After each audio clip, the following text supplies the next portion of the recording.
Hey, everybody, it's Batman Day. Is it really? Is it? Yeah. I don't know this shit. Oh, I just would have known that. We're doing Batman Day today. So And none of us are drawing Batman, is what you're saying. Well, I got poison ivy, so that's close. it's the same thing. But we're joined, we got Mindy Lee out in California. Hey, Mindy, how you been? Oh, hey, Mindy. Good. Hey, how are you guys? Good. Yourself? I'm good. Ramon is over in Toronto, right? Canada, north of the border. And Shawn is down in Atlanta. We're waiting on Klaus, who's going to be a little bit late, and Tim is a little bit late, I think. Nice. So hopefully they'll join us in a bit, and I think Eric's going to swing by as well. So Awesome. Oh, Jason, Nice. do I need headphones or is it okay? we can hear you okay. Okay. I could test. Because sometimes you say there's Hey, echo. Mags. And there's Tim. Hey, Tim. How you doing? All right. Hey, Tim, what's up? Just hanging. Happy Batman Day, Tim.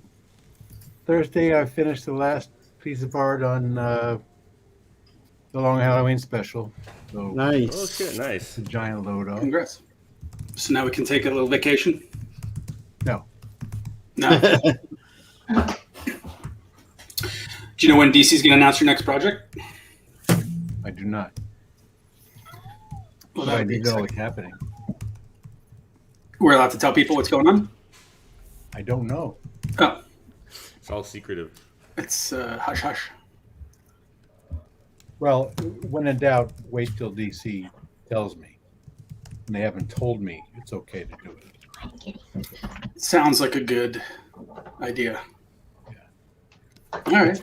It's with DC, in case. Well, thanks everyone for joining. We got, let's see. Oh, wait. We add, We got Mindy, Shawn, we've got, Ramon. Ramon, that's me. Right. and Klaus will be here in a little bit as well. I think Eric's going to stop by to say hello. The K-Man. So And this we'll have Klaus. Klaus should be here in about a half hour. I think he was finishing something up. He's eating. He's working out. He only does two things. Three things. That's awesome. He draws. He goes to Whole Foods. He works out. He talks That's to right. you, Jay. Yeah, that's all we all do these days. Well, I avoid talking to you as much as possible. Oh, I get that a lot. Hey, Guile. Hey, Ethan. Hey, Steve. Federico. Mags. We'll have a few pieces of art that we'll Guile. put up. And I know Shawn is working on this Ivy painting that'll be available, right? And the Loki painting? Yeah. This I'll be working on this and opening bids for that, and working on this Loki and opening bids for that. Well, I like the Wow. Loki. Thank you. Damn. I got a blank canvas right now. Let's see here. That's Ramon's canvas. Yeah, just gathering my reference. Underprepared. Oh, Ramon. I'll be working on a tip-in plate for a book that I sold. So, Why isn't it letting me shift my camera? I click on camera, all I get is FaceTime. Beep boo. The drop down, it doesn't go to the other. It doesn't give me the option of my overhead. Oh, it's not plugged in. That's why. I was just going to say, is it plugged in? There we go. Bear of very little brain. So give us a few minutes. I got some images coming in from Ramon that will pop up. I got some Klaus and Tim art. What are you going to be working on, Mindy? Well, it's Batman Day, so maybe something Batman related. ooh, That Yeah, I makes just found out it was Batman Day. Yeah, I just found out too. Isn't it shit? I mean, like it's been popping up in my memories on Facebook for a couple days, as though every day for the last week has been Batman Day somewhere or something. Oh, Every day is Batman Day in this house. He's global. He's global. Anyway, I'll be working on a Catwoman drawing that is going to be a cover for. They're collecting When in Rome again. DC is. Oh, nice. So I'm doing new covers for all of them. They're doing Halloween, Dark Victory, When in Rome. So, Very cool. yeah. Okay.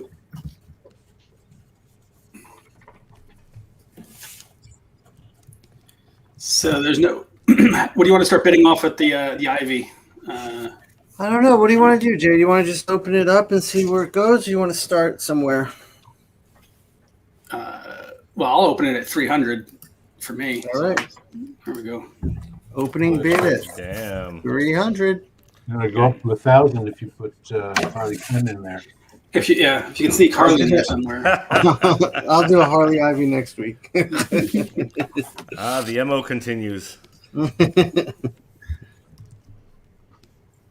Hey, Maria. Okay, let's see. Get some of this stuff going. We do have, if you guys want to check out Ramon's Kickstarter for the Raid Studio, I'm going to add this up. Hasn't launched yet, but that's the bookmark for our studio page that we do a lot of our books through. And we're working on our next anthology for Studio and Friends, basically. We do one every year, kind of showcasing the talents and just having fun. Doing some weird-ass stories, basically. So that is Kickstarter profile of the Raid Studio. Yeah. And who are the friends? Who are the friends? This year we got myself, Alessandro Maselli from Italy, Joe Briglio, a Canadian artist, Katie Sawatsky, a great animator who is doing some comics work, very kind of Ralph Bakshi-esque stuff from the 70s. Really? Nice. Who else is in there? I'm trying to think. A storyboard artist. He does a lot of stuff for TV called Gabe Sapienza. So not a lot of known comic book names, but a lot of talented individuals who love doing comics. So That's very it's a cool. great way for them to kind of just explore an avenue that they don't get access to all the time. Right. And but we've had some great ones over the years. Tanchi We get to find Sanjic, people. Francis, Manipal over the years. So we kind of jump around, figuring out I who's love in finding there. new people. Yeah, it's just so many unique voices out there. And unfortunately, some of them aren't in comics, so. But it's a nice artist network that everybody can kind of learn and kind of collaborate from. I was just shown a short story of Bruce Wayne, Batman on Vacation.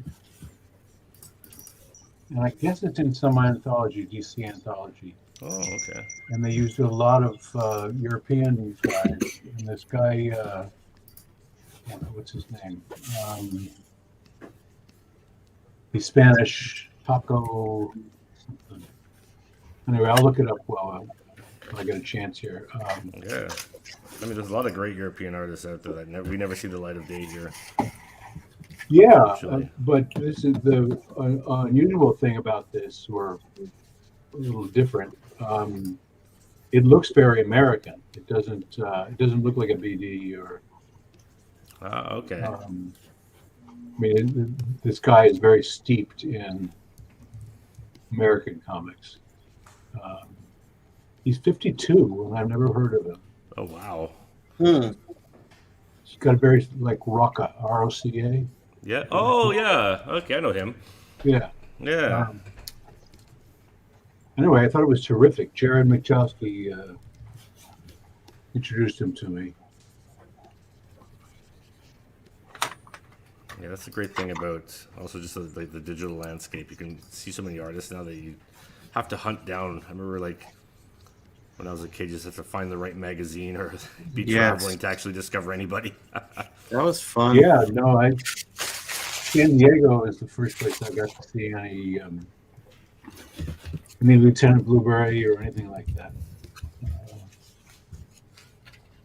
Before it was translated or anything. Mm-hmm. I knew Mobius, but I didn't know Giraud. But I only knew Mobius because of heavy metal. You know? Yeah.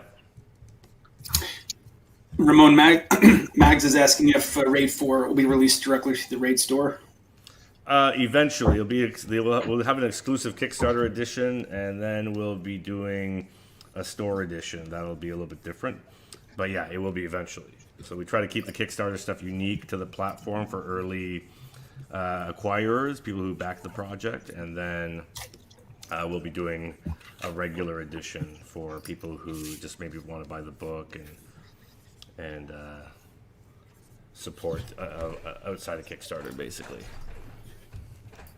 Yeah, actually, old Mag some artwork from a fundraiser. Oh boy! Yeah, you owe me one too. As a matter of fact. I know everybody one.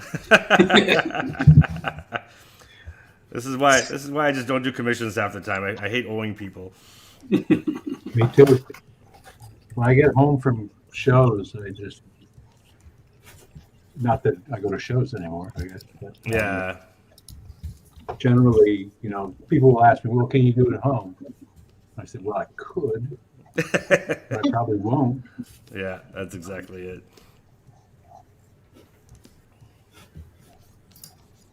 No, I'm the same way because it's like at a con, I know what I can do. At home, I know what I can't do, and that's commissions usually. So there's too many life things in the way. Yeah, well, and also like published work. Yeah, exactly. Yeah.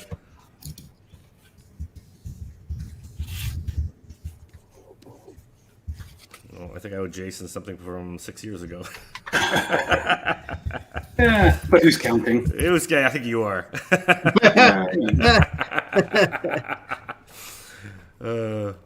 I've got a lot of patience. The long con, basically. Well, you also know, Jason. You also know what a lot of the stuff that regular fans don't. How tough it is to get commissions done at home. Oh yeah. Oh, for sure. Everyone's busy, so I've been waiting on Mateo for about 10 years now. I don't feel so bad. Yeah, Mateo. Shawn's been working on one for a bit. OJ. Yeah. That's all right. You waiting on something from me? I don't remember that. Yeah, you talked about that Long Halloween recreation. Ooh, excuse me. Oh yeah. Well, okay. But I'm happy to wait. So you've done a couple of shows this year. How's the landscape from an attendance fan base kind of thing? Is it busy or? Yeah, we did Terrificon, a small show in Connecticut, Tim and Shawn in August, and it was a lot of fun. I mean, it seemed really crowded. Business was good, and Klaus too. Yeah, Dave. Yeah. And Dave and Lee Weeks was there, and it was a lot of fun. I mean, It was good just to see people, but Shawn got sick afterwards, which wasn't obviously good. Yeah. And that's that he got COVID again. Yeah. Shit. Yep. Well, it was. I didn't have that good of an experience. Everything that was good about shows was mitigated by everything else Yeah. in a bad way. And first of all, it's in a casino, and that's just an awful environment. Everybody was on the honor system as far as masks go. And so half the people were not masked. And there were also a lot of handkerchiefs and stuff like that, which are bullshit. And you're wearing a mask all day talking to people. It's not a lot of fun. So, No, that's true. and this is right when the Delta variant started becoming a thing, and I just opted out of everything else this year. And I hope, I'm not entirely sure what next year is going to be like. Yeah, this ain't going Obviously, away high anytime hopes, soon. but Yeah. But otherwise, it was fun. It wasn't. If you take all that out of the equation, it was fun. Yeah. I mean, it was good to see people again. Yeah. But I have a feeling things aren't going to get back to normal for a while. Oh no, it's going to be years before things get anywhere near back to normal. Yeah. Yeah, it's how you just deal with it over the coming while, basically. So there's a few pieces that we're going to pop up for bidding as well. There's a Tim Sale Batman head sketch in honor of Batman Day. The Batman sketch is about 4x4, and the print size is about 11 by 17 or so. So we've got this one, and we've got one by Klaus. Oh, nice. So we've got those. We'll have a new Batman by Mr. Eric Canetti once he gets in. Oh, nice. And let's see, what is this? This is the book cover for the Raid. It's for the Raid anthology. It's a PR piece, not the final book cover, but a PR piece for the art's from my short story. But we have Scott Hepburn, Marvel artist, doing our cover this year. He's still working on it. But yeah. Man, I wish I should have brought a piece to bid on. Maybe we could give like any fans that might be here for Unknown Me a discount in the store or something. Yeah, anyone wants to go take a look in the store, we'll give a nice little discount on Ramon's art. But we also put up this Stillwater piece. You got nominated for Eisner, right? Oh yeah, actually I did. Yeah, I got the series got nominated for best news. I think it was best new series or ongoing series, and I got nominated for best cover artist, which surprised the fuck out of me. I mean, I was honored, but like Dave Janson was in there, and like Mike Huddleston, and I'm like, good God, like why am I in this running? But I was honored. I was happy to take the nomination. I've had a lot of fun with the series with Chip Zdarsky, doing something a little bit different than superheroes, like more horror, kind of Twin Peaksy. Yeah, that sounds fun. So many comments here. There's a few here. Let's see. Shawn draws the best butts in comics. Hey, I love that. Who said that? Why isn't that an award in the Eisners? That should be an award. So yeah, well, that piece is, let's see, it's at 300. So we do in what denominations of 25. So if you want to bid on it, the next one's 25. that's high praise. There are a lot of people that draw good butts in comics. It's Dave an Johnson's honor. big Bardo butt last week. Yeah, that was an amazing butt. Right. He really nailed that one. Mindy, you have a question. Will you add color directly over the light pencil? I've only seen non-blue used. Thanks. Probably. Yeah. Okay. I don't know. I always do it as I go, but yeah, usually I just leave it in there.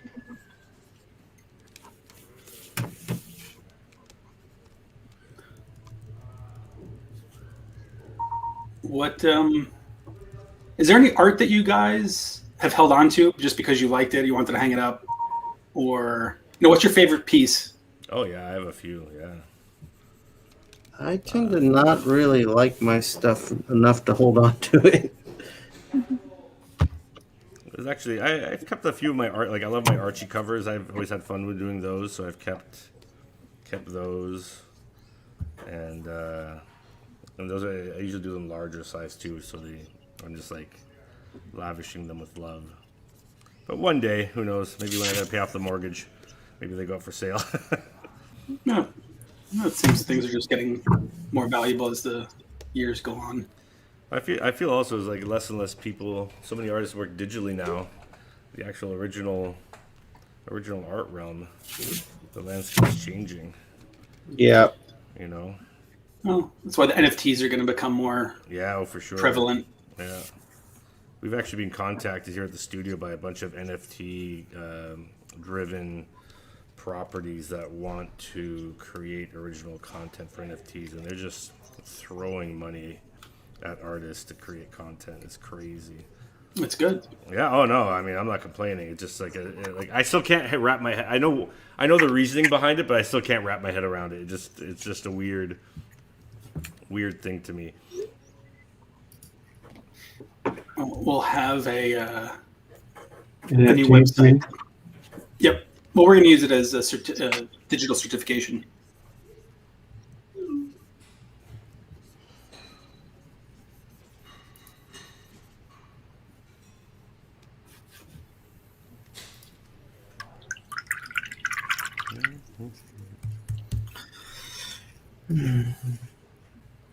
So what's going on in your world, Jay? What is going on? Just trying to get ready We for went to New Home York. Depot yesterday. Went to Home Depot. I got some water softener salt. It was amazing. Oh. You have hard water? Is this Oh, for yeah. like the hard water in New York, basically? Is that what that does? Or Yeah, just yeah, it's not that exciting. I've always said I'm curious because I always whenever I travel to New York, I always see the water feels different. Like Yeah. you know. Yeah, I'm by always us, like- yeah, it definitely is. So just running errands, but yeah, we're getting ready for Baltimore, New York. Where else? Detroit. We'll have a cool announcement for Baltimore coming up next week. So if anyone's going to New York, we'll open up the lists for commissions for the guys next week, and I'll bring the art from most of the guys there. So if you're coming or want to see something in particular, just let me know, and we'll bring some other portfolios. Nice. So that'll be fun. Nothing else. I don't know. Just working on the new website, trying to stay sane. Trying to stay sane. Yeah, that's the hard part. I mean, yeah. I mean, you guys, you're in Jersey, right? Is that right? Yeah, yeah. I'm The guessing same everything's day. I'm guessing everything's opened up Yes. there. It was kind Yep. of it was bananas here. Toronto, where I live, was like the city in the longest lockdown in North America. Jesus. It was just like I think it was like 9 months in lockdown at one point. We're Oh just my like, god. yeah. I mean, I stepped like, for me, the saving grace was that I had a studio to go to, and we still shared like there are other artists who I could interact with, but bars were closed, everything was closed, stores, like nothing was open. It was like a ghost town for a while. It was crazy, but now that everybody's like, we got like 70% vaxxed here in the city, or 80% now, so it's like everything's open again. Are people wearing their masks? And Oh yeah, people are. I mean, you have the outliers who, the petitions, the whatevers, but overall, everybody's pretty respectful of it.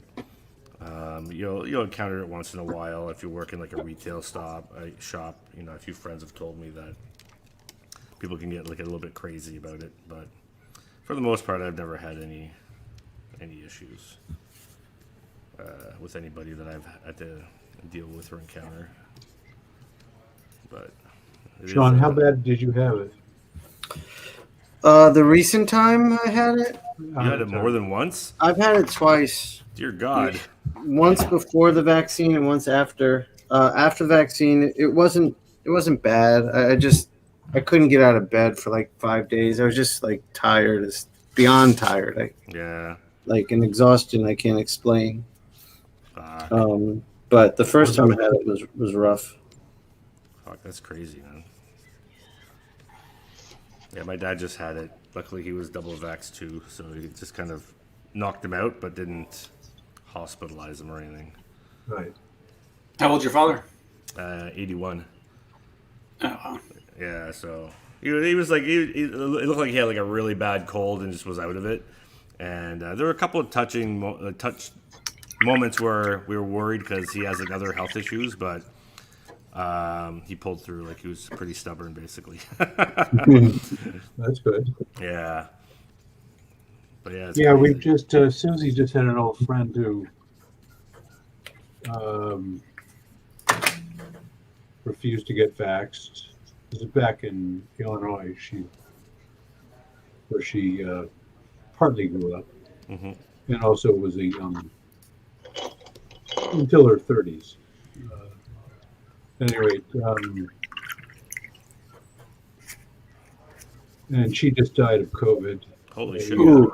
they Fuck. took a family vacation to Florida, and nobody Oh was Oh my god. god. Oh They god. all got it, and she died.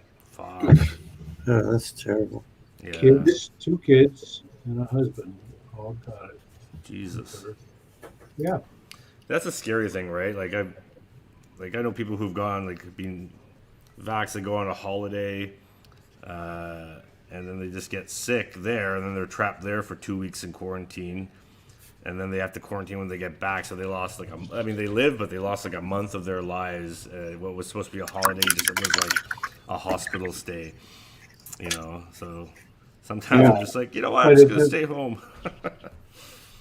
yeah, and therefore get vaccinated. Yeah, exactly.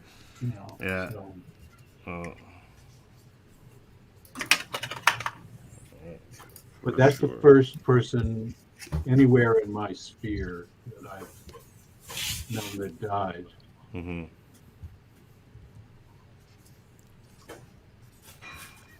Which is kind of surprising and makes me unusual. I think a lot more people have known people who Yeah. I've didn't known. get through. Yeah, I've had no one directly. I've had like a friend's father, I think, passed away, but once again, he was older, underlying health issues. Right. This is before vaxes as well. It's before the vaccine became available. But wow. Well, Susie's got throat cancer, so obviously we're taking an awful lot of just playing it very, very safe. Oh, for sure. Um, she's doing pretty well, but your body's taking such a beating. Well, I Chemo bet. and stuff. from the therapy, yeah.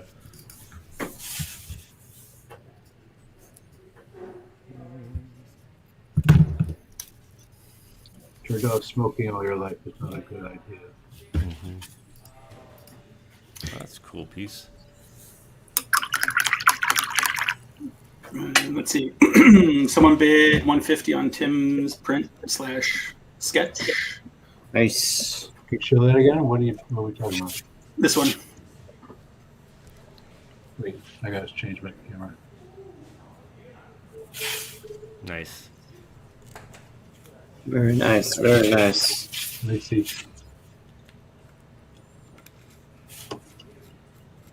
It's for sale. I can't see you. Where are you? Hang on. No, okay. Oh yes, that one. Good one. Yeah. We got one for Klaus. Apparently, we did 2 wrong ones for the gentleman. Two So wrong I I was ones? supposed to get my other one today. My blank one. So yeah, I think I put some reference in there for you.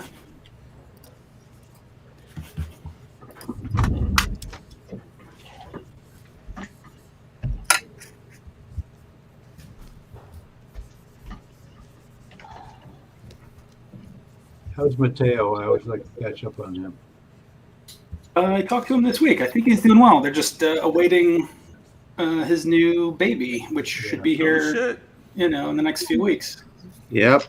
Is that his second? Or No, His first. first. oh, okay. So that'll be fun. Mm-hmm. Are they still smoking? I hope not, but I don't know. Well, I do not know. people do. Susie did. I mean, through pregnancy and everything. Yeah, my mom did too. Well, yeah, that's a different. My parents. But that was in the 70s. Yeah. Wait, Jen, your mom smoked when she was pregnant with you? I think so, yeah. Yeah, she meant that's why Mom messed up. Yeah, it explains a lot. I always joke that my mother stopped smoking, but she would have shots every time I kicked, she said. To ease the pain. I'm like, that's why my tolerance is so high. I mean, pickled since I was born. Well, my parents, and they were not alone in this. The solution to teething and stuff was just rub a little whiskey on their gums. Oh, yeah. Yeah, I did that with Zoe, actually. Oh, yeah? Yeah. It worked. And now she's got a taste for it. She's like, Dad, I like the Macallan, the older stuff, you know. What is this shit, Dad? Jim Beam. Come on, Yeah, I got standards. No, I gave her quality bourbon. While I keep in the house. Hey, Tim, did you want to put the camera back on the art? Yes, I do. I saw Dan Gall said something nice. Yeah, I posted that. Where did he go? Tim's Catwoman looks great. All right. Let's get the bids going. So this Ivy, was that 300 now? 300, yep. Yeah, so that one's at 300, almost done. And I don't think we've gotten any bids on Loki yet, right? No, there's one. There's one at 50. Oh, great. Awesome. All right. So if anyone would like to get in on this, I have to get going at 3 today. I can't hang out longer because it's Steph's birthday and I got a reservation for all of us downtown. Oh, nice. Oh, nice. Well, Klaus should be here any minute.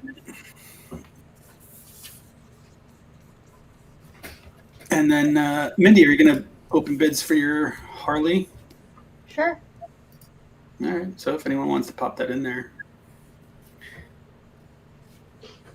It Keep it turns down, out Mindy. Let some of us do some talking too, you know. Say it again, Tim. Keep it down, Mindy. Let us. Overpowering the conversation. Taking over.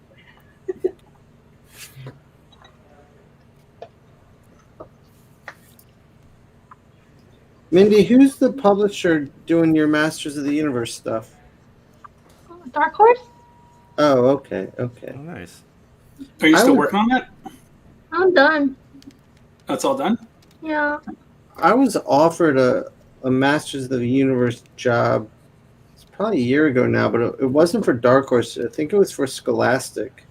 But the rate they offered me was so horribly low. I was like, I don't know how you're going to find anyone to do this. I'm not doing that kind of work for that kind of money. Unfortunately, that's the standard in book publishing, graphic novels. It's just All right. See, I thought the opposite. I was wrong. No. I was like, Scholastic's got money, and it wasn't. I mean, if they had offered me something reasonable, it was so unreasonable. I was like, this is insane. Yeah. No, I've worked on a few contracts for some book publishers like Simon & Schuster, Scholastic, and a few other places. And unfortunately, they just don't have the money to invest in these projects like Marvel does or DC. Well, like that. I mean, they've got to have more money than Marvel Publishing. I mean, Marvel Publishing has no money. Yeah, that's also true. Yeah. I often wonder if they just use that, like Marvel and DC just use the comics as a loss leader for the films and creative At dev. this point, yes. I'm sure they That's do. exactly what, But even those companies aren't paying what we're worth. Oh, God, no. God, no.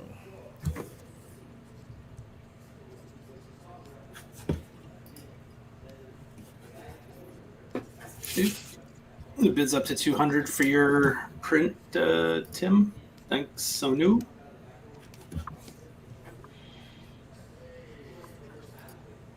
What am I supposed to draw this? No, it's the one that we already have. It's this one. Oh, Yeah. okay. But on the new one, what am I supposed to draw? Oh, What Hulk was I Gray. supposed to draw? Hulk Gray. Hulk. Hulk. I put some reference in there for you. Because I don't know how to draw Hulk Gray. Just in case. He's different from Hulk Green. But it's certainly different than Batman, which is what I've done. All right, I think Mr. Klaus is ready. That's Oh, right. shit. There he is. Oh, man, look who it is. Jesus, I gotta put a shirt on. Not on my account. Yeah, you don't need any. Oh goodness. Suddenly the bids go up on the work. Calvin and Hobbes is coming. I'm definitely doing a Calvin and Hobbes. Maybe that's what I'll focus on for next week, a Calvin and Hobbes. Really fun. Well, that'd be kind of fun to see you do. Yeah, that'd be a lot of fun to do. Yeah. We talked about it last week, right? Yes, yeah. I haven't done it yet.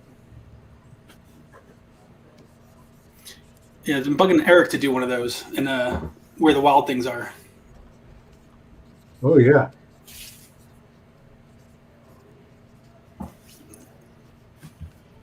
I never get asked to do anything cool like that. You want to do where the wild things are? That'd be interesting. No, I don't want to do it. He just wants to be giving an I'm not a option. fan of the book. It has to be something I'm a fan of. But there's all kinds of stuff I am a fan of. Calvin and I'm Hobbes. intimidated to do Calvin and Hobbes. I haven't done any Harry Potter stuff. I thought about doing some of that. What would be Hey, something Klaus. that... Oh. Hey, Hey. Oh. why isn't my camera focused down? What am I doing wrong today? Huh. You just have to. You have to go to your camera settings and choose it down below. We had this issue with Tim just a minute ago. Yeah, but mine wasn't plugged in. Yeah, so make sure it's plugged in. And make sure you're selecting the right camera too, Klaus. Oh, okay, yeah, you're right. That is what I am not doing. That's right. What are you doing with the shirt on? I thought we agreed you would be shirtless. Yeah, let's see some of those guns. Oh, yeah. That's right. I just came from the gym. That's right, biatches. Klaus is on fire. Nonetheless, He's on fire. you know, and obviously the steroids are affecting my brain. I cannot, get this camera going. What is wrong with me today? Oh well, whatever. Do you see the drop I down? do. Yeah, it says FaceTime camera built in, and then it doesn't have anything else. Is your camera plugged in? Plugged into my laptop? Yeah. Yes. Yes. Unplug it and plug it back in. See what that does. Okay. The old Yeah, trick. Yeah. the old reboot, right? Yeah. Yeah. Sir, have you unplugged it and plugged it back in? That's right. No, it didn't do anything.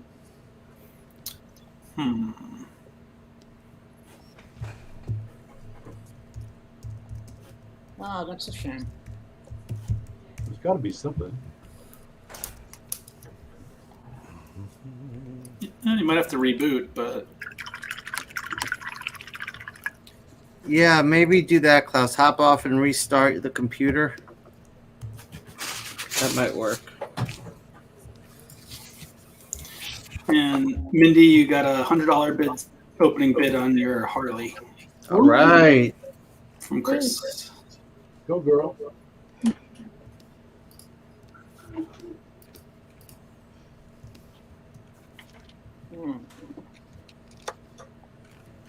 Uh-oh.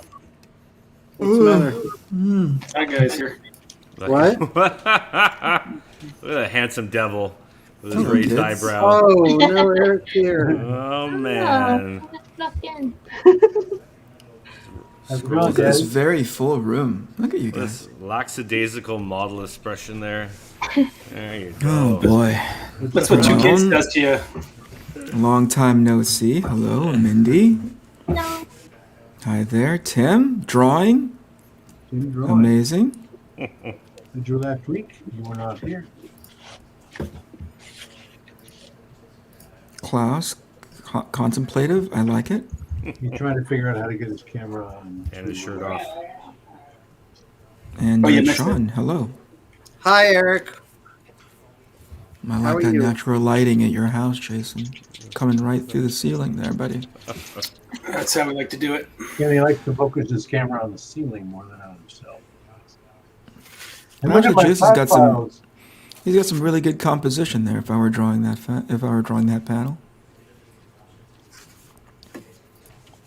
Which one? The one behind you, dude. You, framed perfectly. The shot of you, Jay. You're a lesson in composition. That's all I am. You're a Eric, lesson, was that's that for you, sure. that your art that we just saw the bottom of the shoe? Who is that? You just saw a blue line bottom of the shoe drawing. Oh, Oh, that was that me. was, That was me.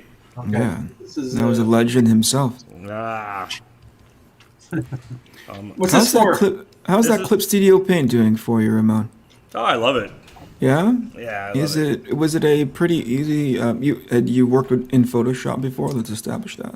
Yeah, I did. Yeah, I worked, And then you switched over. Eric, I got a good Yeah. story for you on that. Yeah, it's an easy switch. The only thing you're gonna have a hard if you haven't done it is you're gonna expect certain things because of your Photoshop like muscle memory.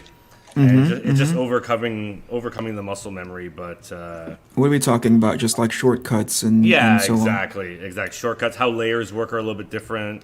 Like you can lock in a bitmap layer over just having everything be a rasterized file, that sort of thing.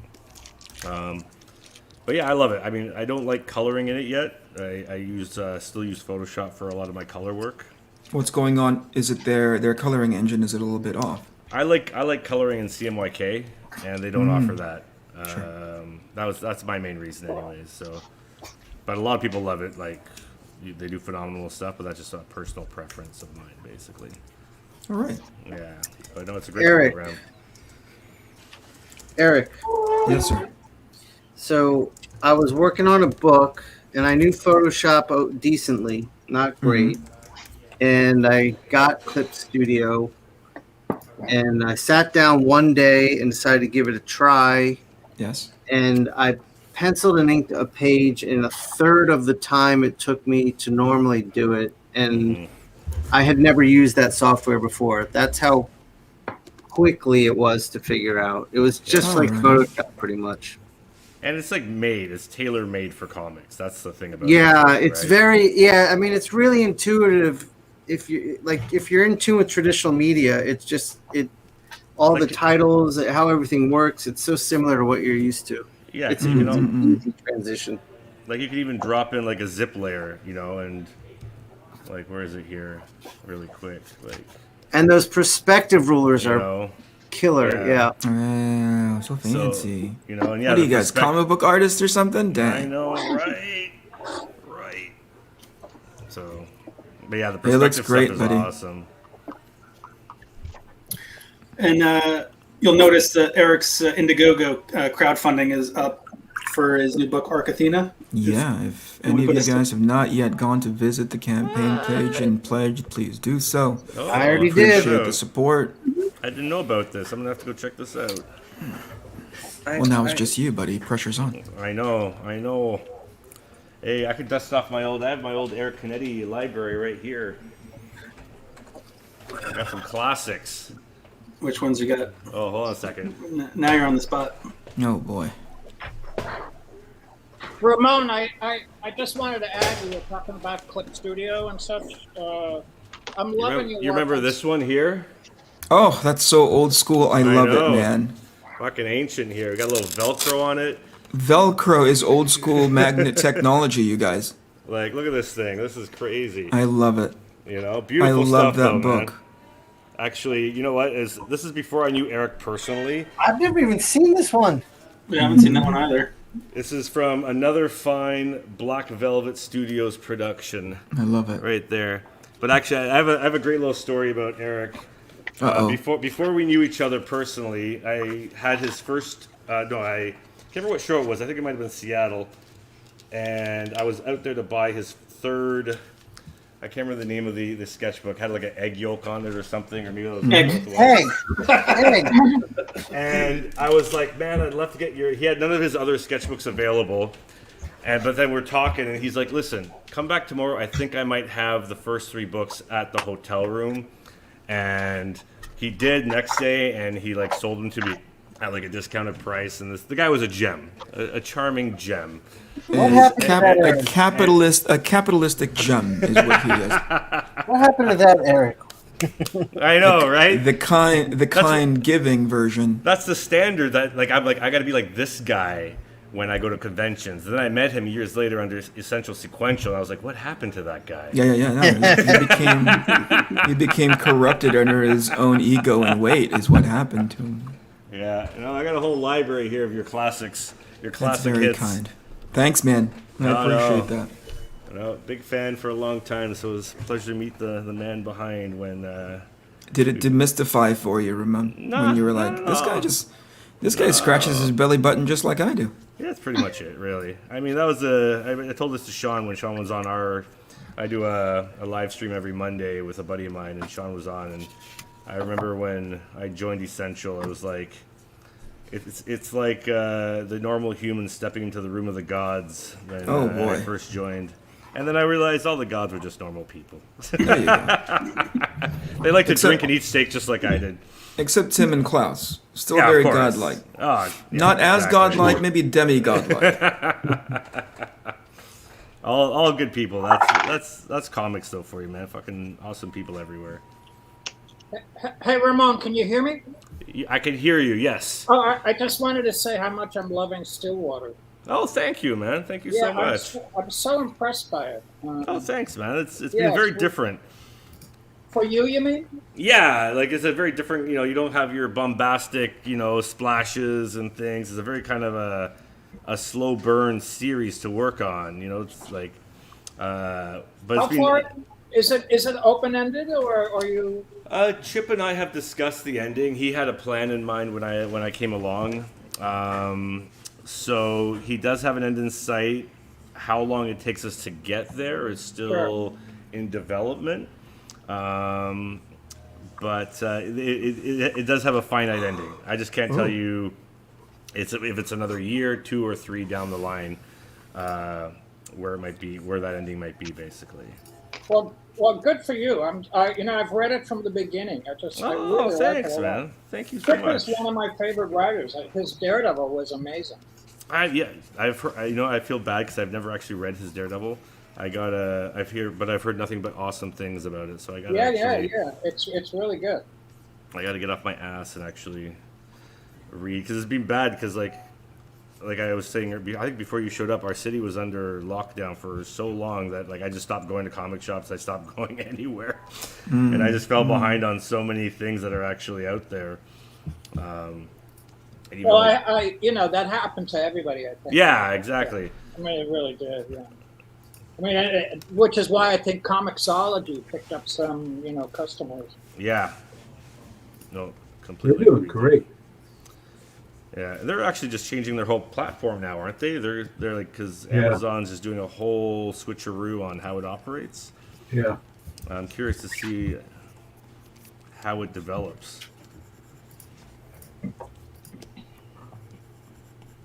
What are you working on there, Eric? I'm on the last issue of Arcathena, buddy. Nice. Wow, good for you. How many This issues is the it's a 6-issue limited series, and I launched it pretty much with the entire series already being close to being done. So, ahead of the curve. Not gonna have to worry about keeping the buyers and backers waiting for that long. Mm-hmm. As soon as end of campaign, the promise is that a month after campaign launch, 30 days. In about 3 or 4 months, you're going to get the product in your hand, so it's not going to go into that, did I even support this memory hole kind of this thing,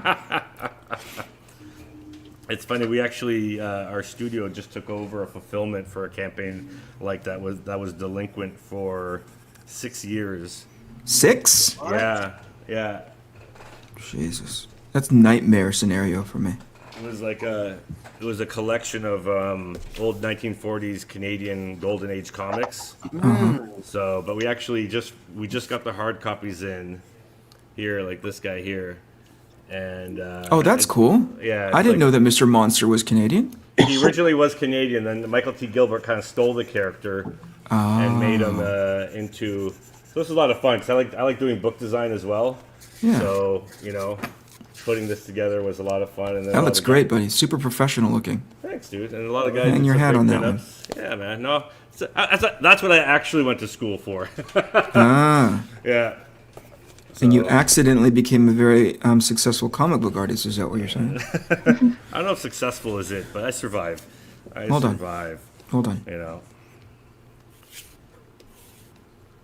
I'm curious. I didn't know about Arc Athena, so I'm actually really curious to check this out because I've been out of the loop on a lot of stuff lately.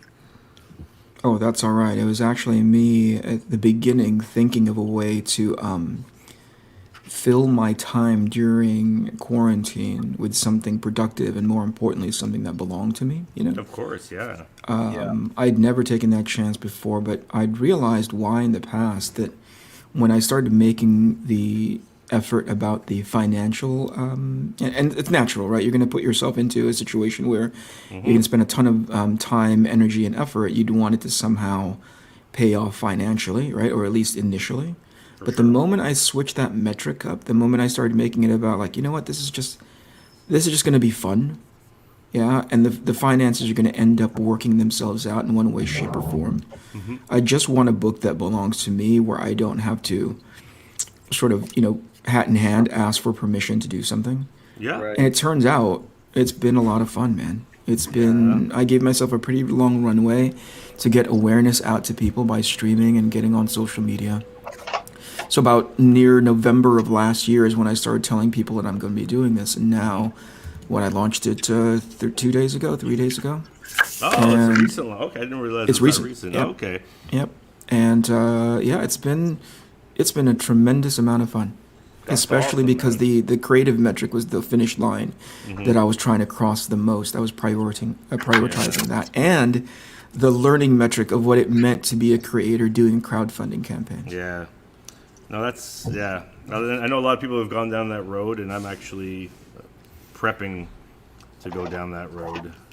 I am at your disposal, friend. If there's anything that I can offer up based on my experience that will be helpful to you, I'm Oh, more than happy to give you the 411. yeah, I'd love to pick your brain about this. Yeah. Because I think the idea of just Eric, doing. I'm thinking more and more, Eric, that Yes. the key to everything is realizing that you need to have fun. Oh, yeah. Yes. Or else it becomes 100%. daunting quickly, right? It Yeah. starts to become about just the, I don't know, again, if you're making a really, if you make the effort about the dollar figure, and we're in a position, I don't know, I don't want to speak for everybody else here, but I think, I don't make light of saying that between you and Tim, legendary status, but for me, I'm in a unique position in which I can sort of supersede the finance, right? I don't have to make it all about like, oh man, I hope this pays off 3x, so it's a smart business venture. And I also think that by way of product, if I'm having fun, it shows up in the pages. It shows up in the drawings, 100% agreed with that, yeah. So, yeah, and I think the converse is true too. If you're miserable, that shows up too. oh, for sure.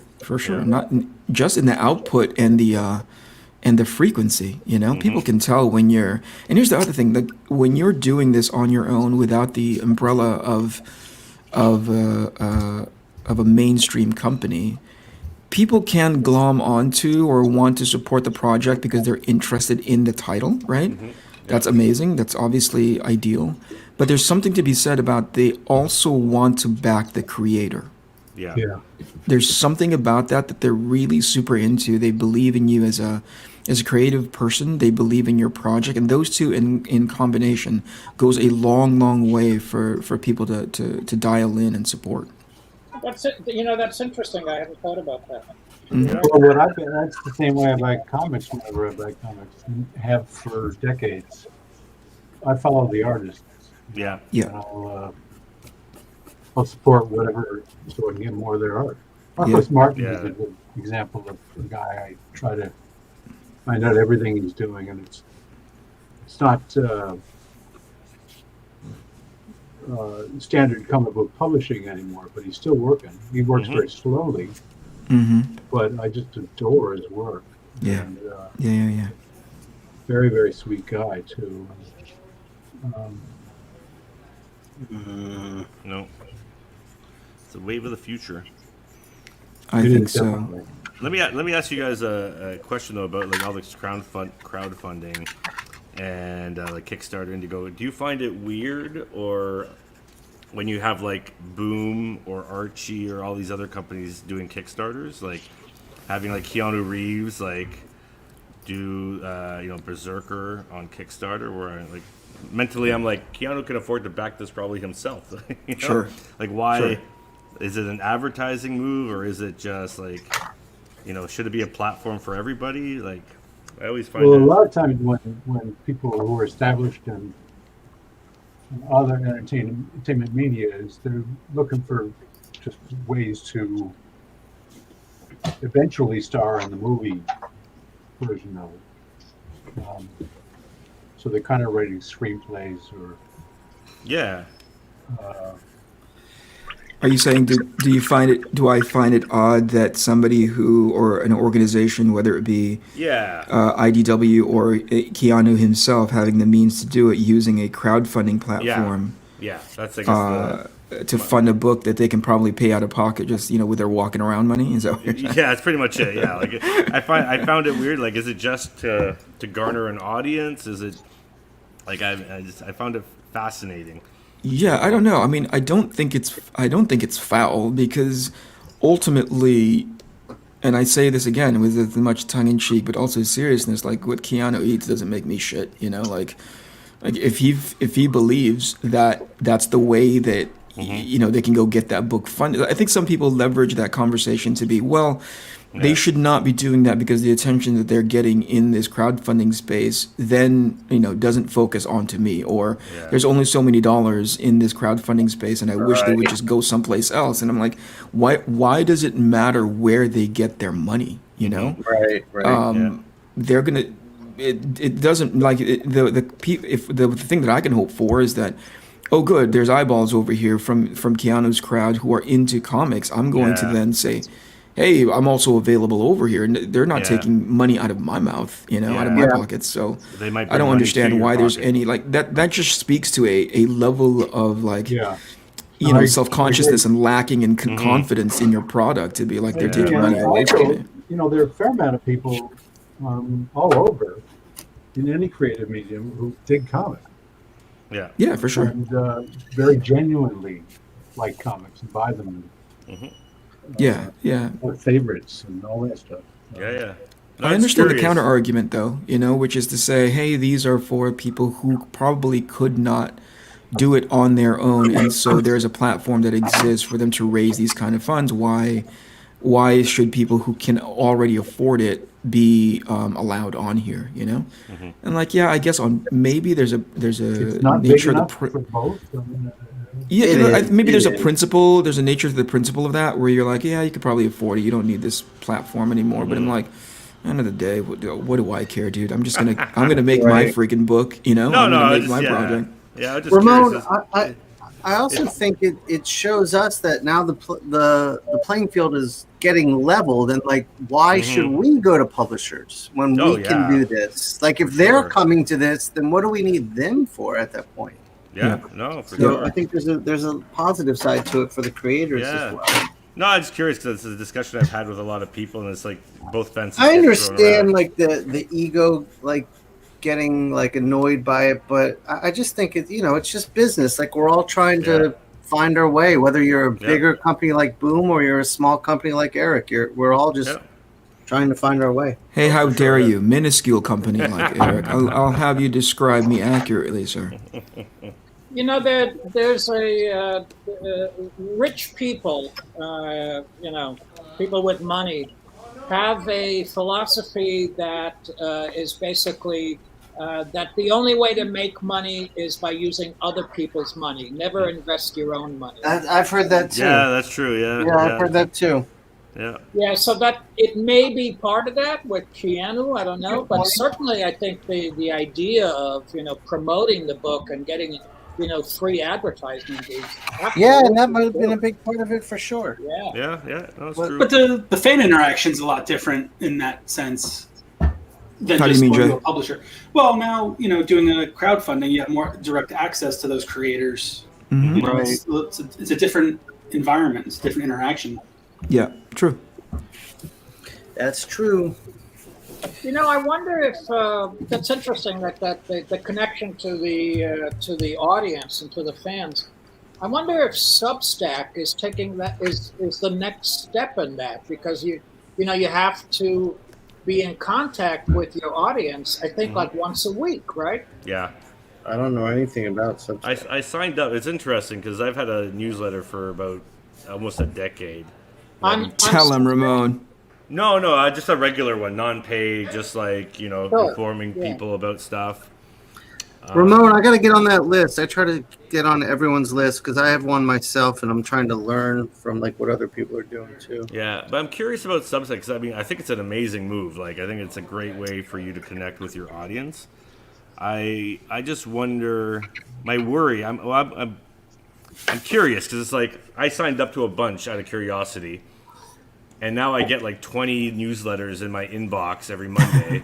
And I'm like, I don't want to read any of these. Like, they're like, because a lot of them are, no offense, but a lot of them are writers. So they're just like paragraphs and paragraphs of stuff. And I'm just like, I hate checking my email to begin with because I knew there's going to be like all kinds of stuff I'm behind on or whatever. And I'm just like, how is this sustainable is what my curiosity, you know what I mean? That's, Right. I think it's step one in like 20 steps that still need to happen, which is you're coming. I think you're realizing, if not you, but generally people are realizing that the draw of this current craze of bringing over popular DC writers into Substack to represent a comic books in a comic book space. There's a key component missing, which is the freaking comic book.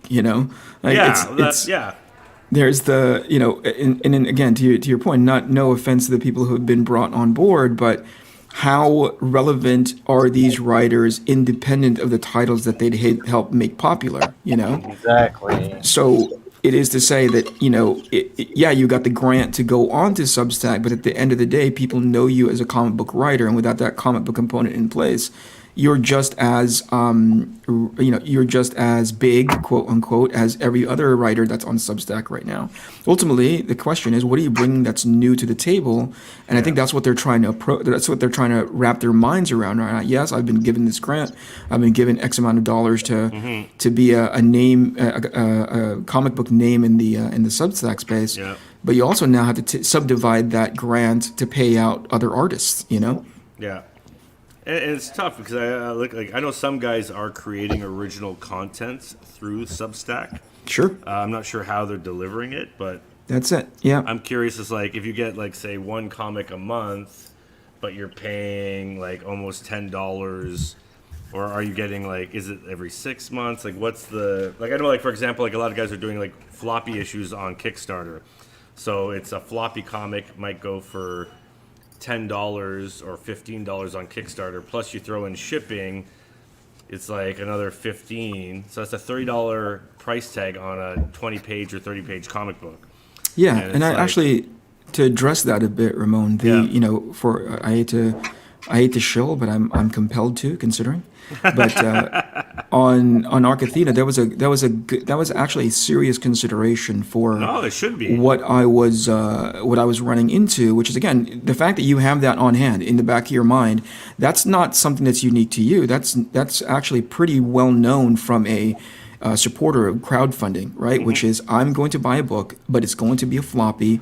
It's only going to be X amount of pages long, right? And in a quality and manner that reflects what's already out there, but I'm paying such a premium for it, right? Mm-hmm, mm-hmm. So with Arc Athena, I said, rather than turning these little bells and whistles as stretch goals, right? Oh, if I cross a certain funding threshold, I'll start putting more things to make it more substantial. I said, screw it, I'm just going to give you everything that those stretch goals would entail. So you are, yeah, to your point, you're paying a premium for it, somewhere close to like, $25 before shipping, probably closer to $35 before shipping. But when you get the book, Arcathena is 64 pages long, right? Hardcover with, spot UV on the cover already. So you feel like, you definitely know where the money is going, right? You look at it and you go, this is not a standard comic book in a floppy. This is more of a boutique thing, but certainly I can tell the value of having supported this, right?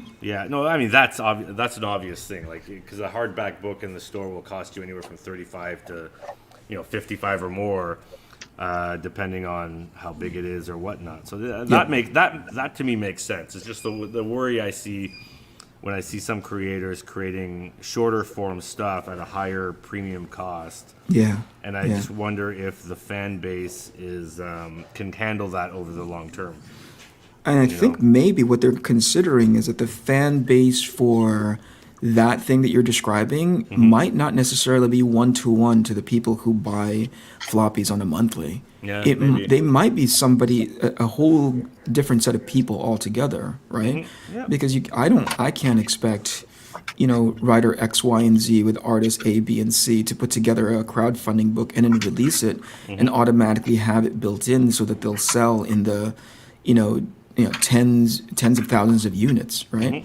I think that's a lot to ask for people to pay that kind of premium for it. I think they don't consider that all that much. They're like, oh, I'm on very popular top 10 title, from mainstream, and I'm going to leave and come up with my own thing. Yeah. And some people may follow you, but I think you're catering to the wrong crowd. Yeah. Got him. Two questions. One's, for Klaus. What was the other piece that you were working on before, Klaus, that you finished?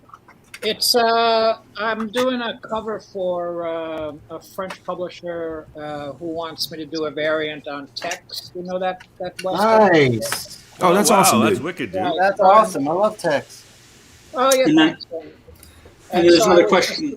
Yeah, I'm typing it out now. Yeah. Oh. Well, the question was for everyone that's what is your fondest memory of working on Batman? What are the joys and challenges of tackling such an iconic character? I wish Tim would answer that. I was just going to say, and Tim, then you should answer that too, honestly. I've been thinking lately about how much I enjoyed working on Gothic with Grant Morrison, because he's really such a good writer. He's such a visual writer. It's really easy to work with a script that he does.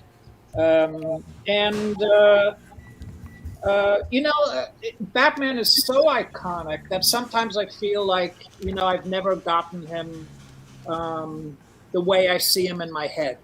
And it changes, it changes a lot depending on whose version I looked at lately. And so it's frustrating in some ways. It's the I don't know, what is it, the North Star that you never really achieve in some ways. Tim, what do you think? Well, what was the question again? What is your fondest memory of working on Batman, and what are the joys and challenges of tackling such an iconic character? Well, my favorite Batman piece is Dark Victory. I just think, it uses the same template as Long Halloween, and so people tend to think of it as secondary, but I think it's a better story, and I think it's just in the craft of writing. Jeff's work is better, and I know my work is better, and a lot of that is due to the collaboration both with Jeff and at least as importantly Mark Chiarello, and all the stuff I learned from Mark just by looking at other great illustrators outside of comics, especially. And I was thinking about these the other day and trying to talk to Susie, my gal, about it.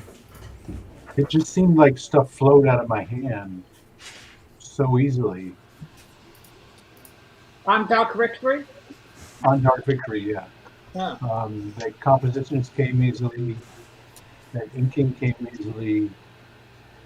I don't really. I mean, some things were easier than others, but I don't remember really struggling.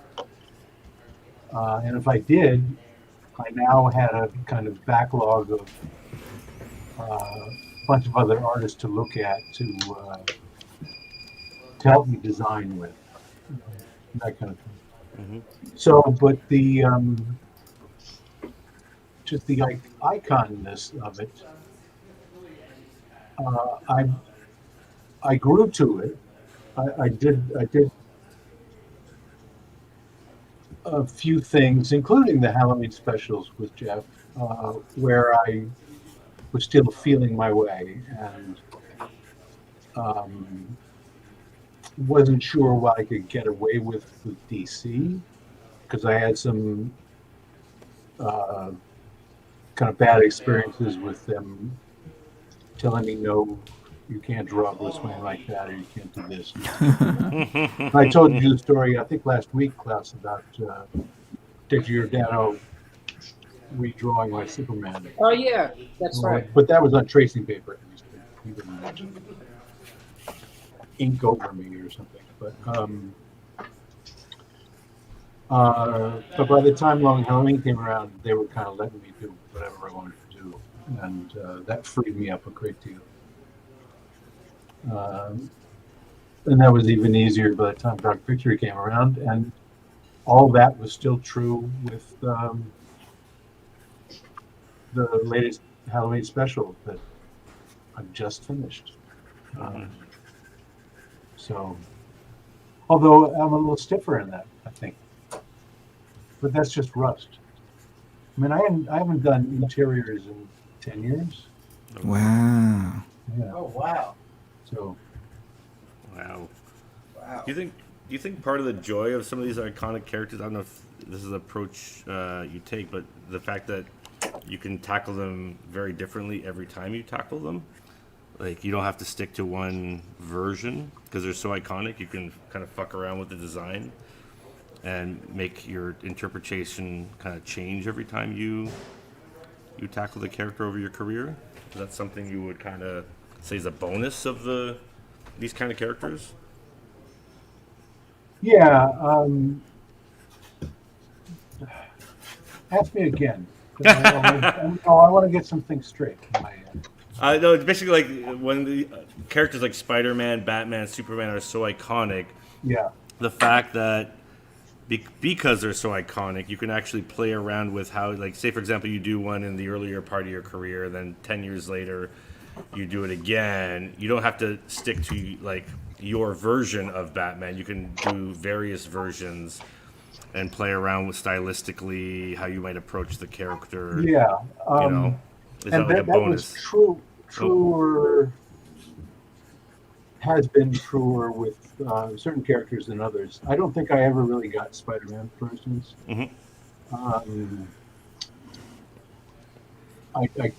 I couldn't figure out how to mess around in my own way with how Craven looked, or just different stuff. I was so in love with that period of the early Romita Spider-Mans that I wanted to try to recreate. It restricted me, self-restricted. Yeah, I've had that happen. Yeah, And I had no background with Batman other than just in the ethos, in the zeitgeist. So I felt free to mess around with stuff. Gotcha. And, once I knew I was part of who I was somebody that went for exaggeration. The more the better, as long as it was grounded. That makes sense. It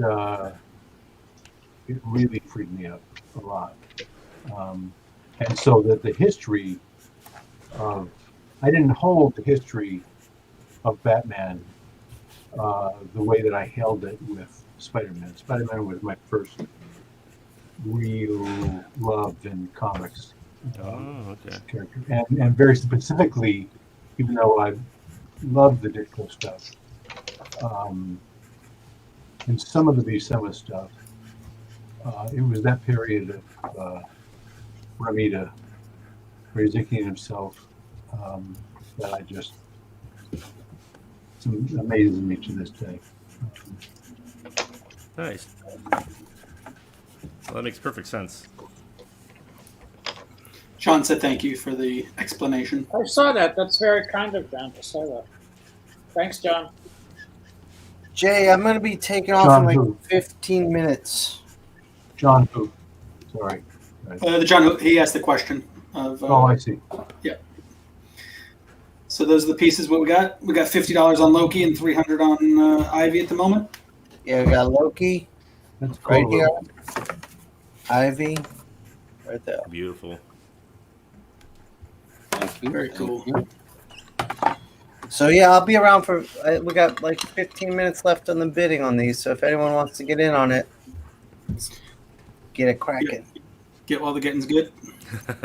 Get while the getting's good. What are you working on here, Eric? Oh, I don't know what page I'm on right now when it comes to Arc Athena stuff. I'm just banging away at it because the moment that issue 1 launched, man, I was on the clock for the rest of it, right? Because it's 6 issues. I need to deliver in a timely manner. The idea is that by the end of the campaign, or at least a month before the end of by the end of the fulfillment, which is 4 months out from end of campaign, 3 months into that fulfillment, we're launching the next book. So I think the plan right now is annually about 1 every quarter. Oh, wow. Each one's 60 pages? Yes. Wow, 48. that's- It's, what do you call it? It's 48 to 49 pages worth of story, and then X amount of pages remainder for supplemental and behind the scenes stuff. But Yeah, it's substantial. You know, it's not going to be your floppy, your standard Now, what do floppy. What do you actually? Trying to look. Is that Photoshop on the iPad or like Procreate? No, this is Procreate. Yeah, Yeah, this okay. one. This one is, and that's what I was talking to you earlier about, the intuitiveness of Clip Studio Paint, right?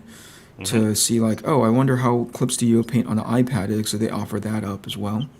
But this Yeah. one, I really, it was easy for me to get off of Photoshop and go onto Clip Studio Paint, so much so now that when I go back onto Photoshop for work-related stuff, it takes me a minute to go like, why isn't this as intuitive? You know, only the nature of Photoshop, it's not built exclusively for drawing, right? No, it's for photos.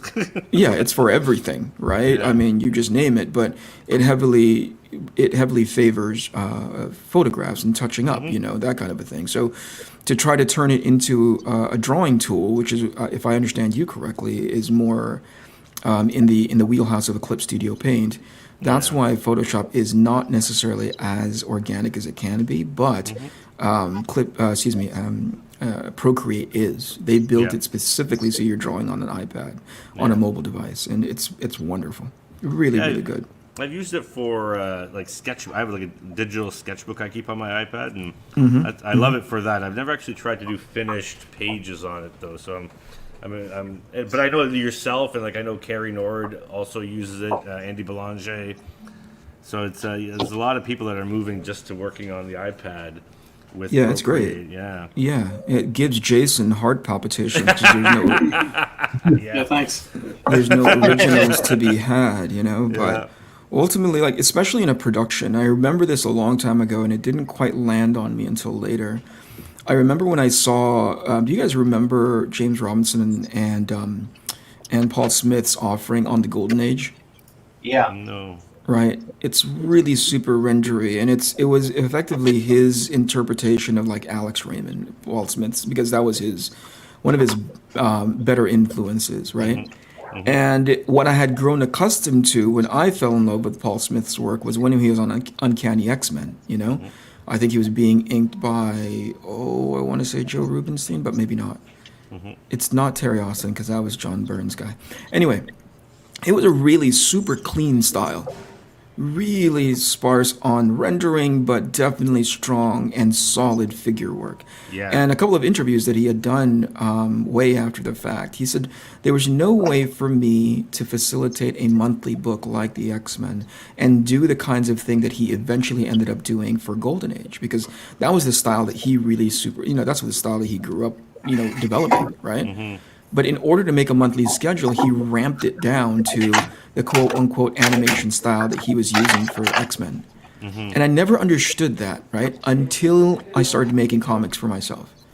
And especially when I started making comics, in this case, to be like, I need to get this out, right? For sure. So in his case, it was the omission of detail and rendering. In my case, it's finding the right tool to make this pipeline go faster.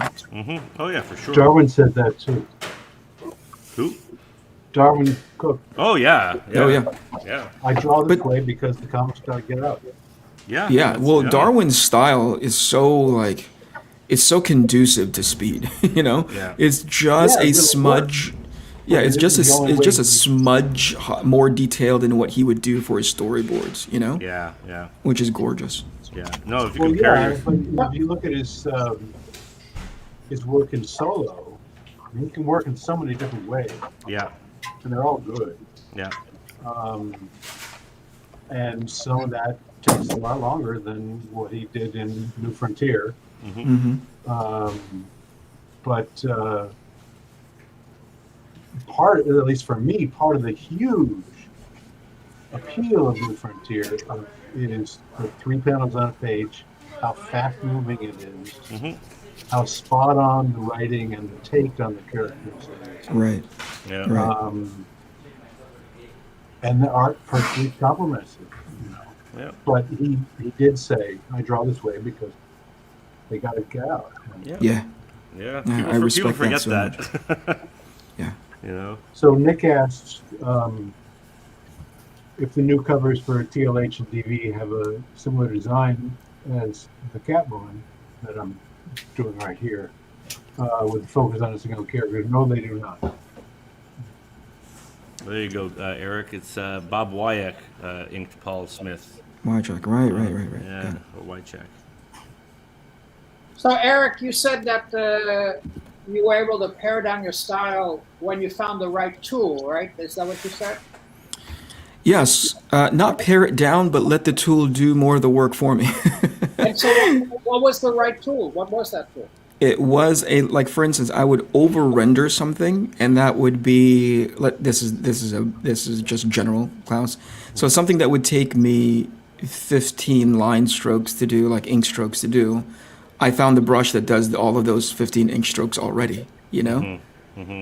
So it renders it so much faster, and it's with a bit of adjusting, I've made it bespoke enough to my own style that it doesn't seem like it's just some generic thing that's been released for public use. So that's one, right? Yeah. And the fact that I'm able to zoom around in this tool so very quickly, Yeah. whereas a physical page, there would be a bit of accommodation, not just on desktop space, but obviously bringing the tools around with me, not the least of which like pencils and inks and what have you. And I was never a user of the traditional stuff that both you and Tim and Ramon use, right? So, and Shawn. Sorry, Shawn. Eric, you just disrespect me all day long. By omission, I disrespect you. But like bringing that stuff along, again, it slows it down just enough where it becomes prohibitive of me to do it at such a pace and speed. But with Procreate, everything is in front of me. I can, as you guys know, I don't know if you know this, Ramon, but my wife and I just had our second baby. Oh shit! I did not know that. Congratulations. Did you know that did I have a first baby? I believe I did know that part. Yes. Okay, good. All right, so we had our second, but now I can pretty much bring this thing to, to both positive and negatively. I can bring this iPad with me anywhere in the house and be a semi-effective parent. Yeah. No. No. I think the tool. Like I know there's the disillusion that you're losing that physical aspect of the art, but at the end of the day, it's like the final product is the story and your vision that you want to create. And For sure. I love physical art as much as the next guy. I have a ton of originals of people I admire, but it was drilled into my head that at the end of the day, you're just creating something for it to be reproduced, and that's the original art shouldn't be your main goal, but rather it's the journey to your final product. You hear that, Jason? Suck it, Ramon says. Yeah, Suck it, Ramon says. I was just imagining Jason tearing. But like, Well, he doesn't have any here, so tearing. But So, Eric, are you working in Procreate exclusively now? I am, yeah. Especially for these pages, yeah. yeah. Klaus, there's a question is that a brush tip micron? This is a Pigma Graphic 1. No, it's not a brush. It's a chisel tip. It's a marker, yeah. Yeah. Yeah, that's right. They're wonderful. I mean, for sketching, they're great. I don't know if I've ever seen you sketch before, Klaus. Yeah, I've been stuck watching him sketch. It's pretty phenomenal. I'm like lost. It's pretty freaking awesome. You just got through. Was that text, that quick sketch that you just did with the guy with the two pistols? Is that who that was? Sorry, Shawn, to torture you. No, No, it's been a torture. I learning love experience, it. man. I love it. It's inspiring and awesome. I love watching it. Yeah, that's great, dude. It's fun, actually. It's like what Eric was talking about earlier. The criteria should be fun. Yeah.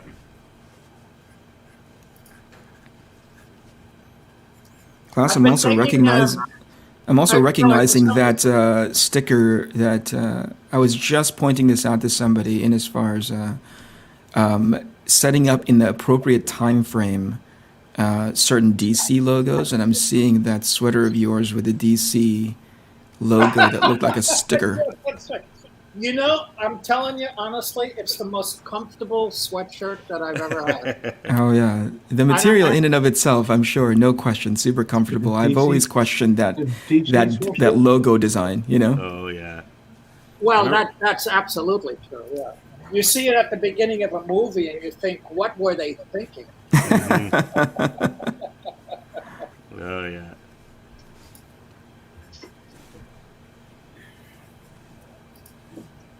They've since gone back though, right? With something a bit closer to the original four-star bullet. Yeah. And they've got that big oppressive, font of the D's of the letters, right? Crazy. Did I cut you off, Tim? Were you saying something? No, I was just asking if this DC sweatshirt. DC provided you, or you bought it in the store, or what? I hope you didn't pay for it. I hope not. Yeah. She's getting all the free stuff. I have bought sweatshirts at cons when I've been freezing. They put me right under a fan or something, an AC. Oh, fan. sure. Oh yeah, for sure, yeah. That just, go to a tower of shirts. I know the exact booth you're referring to. Somebody said happy birthday to Steph, Shawn. Oh, who said that? Oh, Chris. Hey, Chris. Thanks, Chris. Appreciate you. I'll let her know.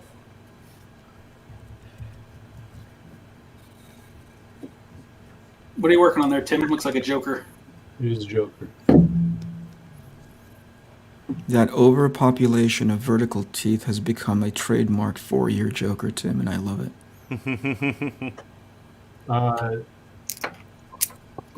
Chiarello Mamie is the only once he said, "That's too much, Tim."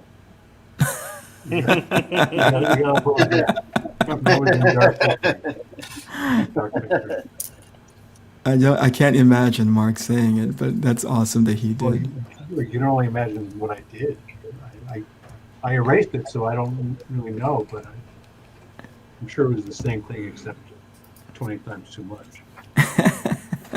I remember getting a portfolio review from him the very first time that he looked through my portfolio at San Diego Comic-Con, and he pointed out a specific area in the panel in which the character's nose got a tiny bit too close to the panel's edge, almost creating an awkward tangent. But it was, it never got there, but I suspect it was too close for Mark's comfort. And he said, "Yeah, don't do that."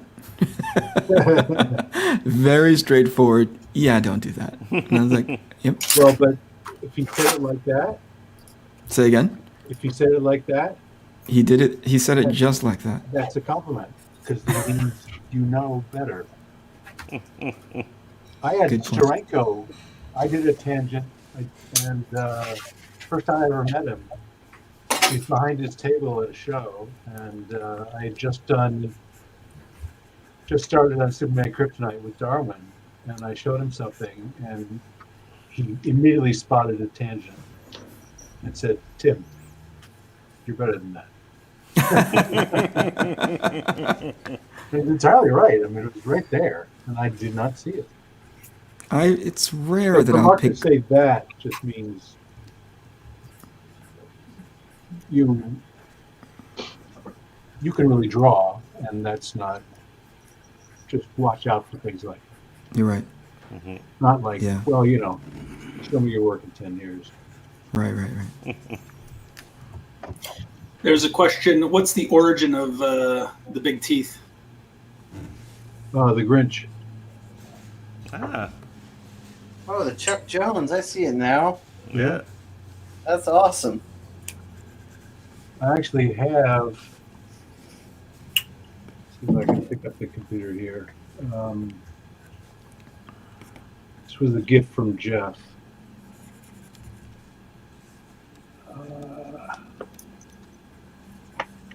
No, I gotta turn it back to.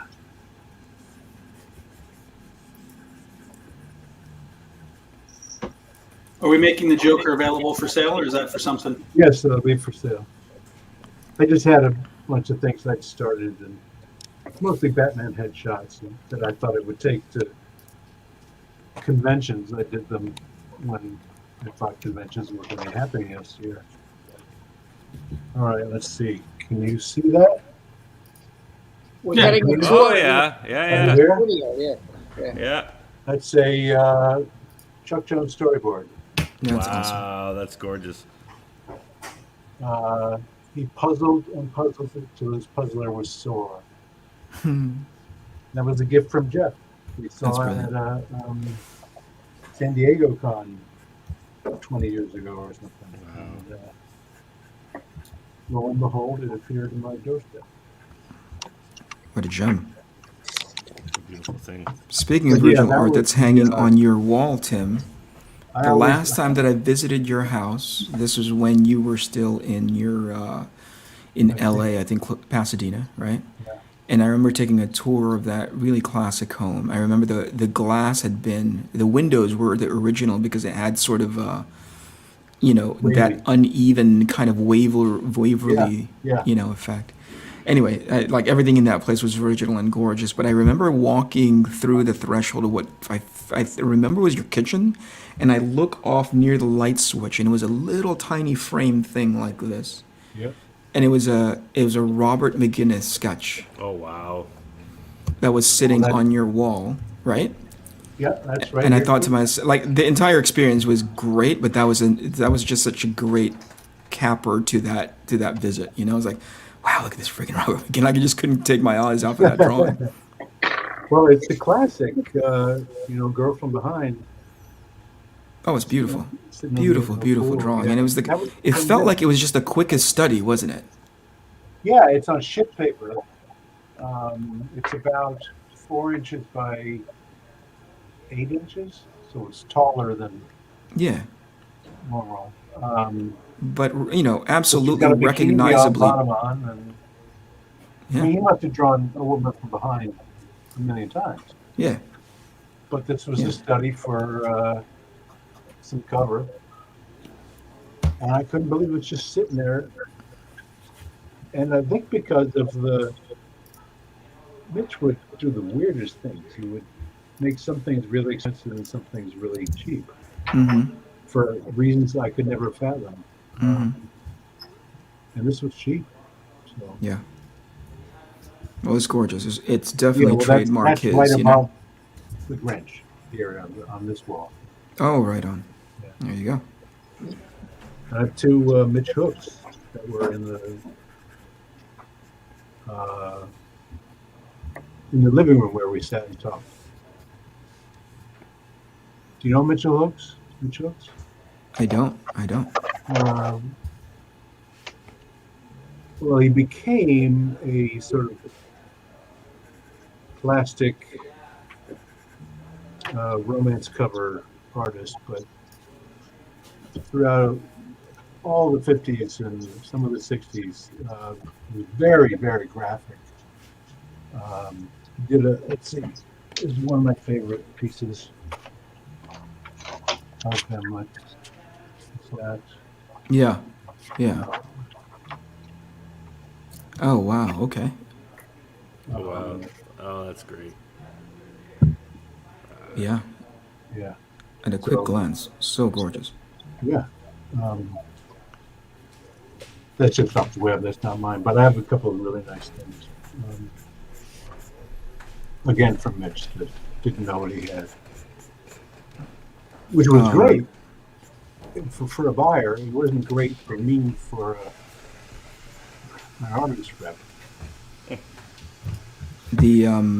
I was reminded of Mitch because I think do you remember this is an iconic Bill Sienkiewicz cover for the Dark Phoenix saga. Do you guys remember that one? No. Tell me more about it. It's Sienkiewicz painting the Phoenix, arms spread upwards, right? And it forms an X around her, and to the left is Cyclops. Oh yeah. Or to the right is Cyclops. At the bottom part of the painting, it's Colossus. In the upper section, it's Professor X's eyes, and to the left of the X is Storm, a close up of her face. Really iconic. If you see it, you'd be like, "Oh, I've seen that cover." Yeah. Used multiple times to promote trade paperbacks, however many printings it's gone into. Well, that original was sold to Glenn Danzig back when I was working for him. And Glenn had the habit of buying all of my original art as I produced it. But in this one case, I was kind of ogling it, same way I was ogling your McGinnis drawing. It was in his office in LA. And I said, "Oh my gosh, is that the original?" And he said, "Yeah." And he goes, "Do you want to trade your original art for this Sienkiewicz painting?" Wow. And I said, "Yeah." And I'm like, I'm robbing you. I don't know. you know? I don't know, Glenn. And so that's how it worked out, right? And so I had that thing in my possession forever, just kind of sitting in the corner, unmounted, still with probably the original Scotch tape that or the masking tape that Bill had delivered it on. You could still see at some sections he was using a Sharpie to delineate like hard edges. Really beautiful painting. I ran into the buzzsaw of like financial trouble later on down in my career, and I had to sell that painting. And so off it went, and I never thought about it once again. As a matter of fact, the only time I brought it up is when the first time I met Bill. And he was selling his sketchbook. I can't remember which show we were at. He was selling a sketchbook of his. And I told him that story. And he said, "Hey, come back for this sketchbook," right? Oh, and I came back a couple hours later, and he had drawn this beautiful Electra inside of it. And near the bottom, it says, "This is to Eric, you're not allowed to sell this one." Nice. Anyway. Jamie at the same time as gifting you. To break my heart a little bit more, Shawn sends me a photograph of a guy who's posing next to that Dark Phoenix painting, who has since remounted it and made a whole sort of presentation of it as that painting deserves, right? Mm-hmm. And Shawn goes, "Hey, look where your painting is now." And I'm like, "Get the fuck out of here, Shawn." I broke up with that pretty girlfriend a long time ago. Why do you gotta put her back? Oh, she looks pretty good still. And I'm like, this fucking guy, I swear to God. All right, I gotta excuse myself. The wife is pinging me to get on the phone, but have a good afternoon, weekend, everybody. You as well, Always great to see everyone. You especially, Ramon. You not so much, Shawn. But Mindy, always a pleasure. Yeah, What thank about you. you, Eric? But check out Eric's Kickstarter. Yeah, Indiegogo. before you do, please go follow that link that Jason should hopefully put up in chat right now. And if you are already backed, please check out the campaign. If I may suggest a particular tier, just get the book. You know, I would prefer that you get the book and give me as much feedback as you can, whether or not you liked it, because I have 5 more issues to get that right. So thank you, Real everybody. quick, let me, Yeah. Eric, your $100 tier. That's the one I got, where you get the Yep. sketchbook, the artist edition, and the regular book. I thought that was the best tier there. Yeah, yeah. Deal wise, that's great. But in as far as the experience, you know, read the book. Yeah. Duly Okay, you guys have a great weekend. Awesome. Thanks for having Good me. seeing Bye you, bye. man. Yeah. Ciao. Finally, he's gone. so much love here. All right, we wrapping up soon? I gotta go soon. Yeah, me too. I'm gonna sign Yeah, this. I And could then Let's get the probably final bids going. All right, so let's take a look. Okay, 300 for Ivy. 300. So Ivy right now is at 300. Yep. All right. $50 for Loki. Loki's at 50. Loki's at 50. Mindy's Harley is at 150. Tim's Joker is at 200 for the Joker. Nice. And his print head sketch is at 220. We still got Klaus's Dark Knight at 100. Nice. And if anyone's interested, there's a Canetti Batman at 600. That's going to go on the site, probably a little bit more than that, a little bit down the line. And of course, Ramon didn't bring any pencils. So Nope. you Forgot get my nothing. tools. But if you like anything on the site, we'll do a little code that you can use for any of Ramon's art. For sure. That's a good. That's good. Well, this was a good show today. Yeah, it was fun. I think we're working on getting Dave Finch for a future show. really, And Actually, Adam yeah. Kubert's supposed to come in. Nice. Give me the camera real quick. I'll show everyone this commission I've started. Thor Ragnarok. It's going to be another painting. Nice. Cool. Got an up bid for 175 for Mindy's Harley Quinn. There you go.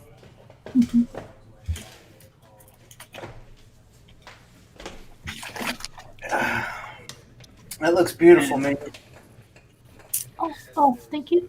Of course, of course. No, gorgeous. Joker went up to 220 for Nice. Tim. Frederico. Federico.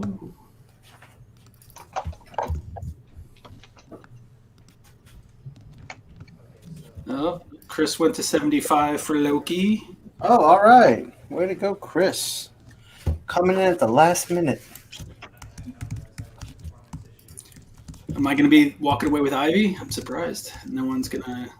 Yeah. We don't want Jay to have this.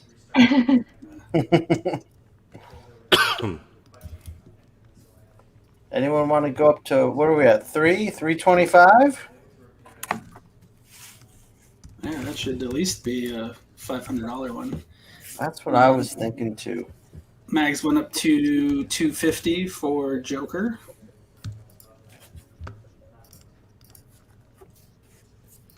Thank you, Mags. Good job, Mags.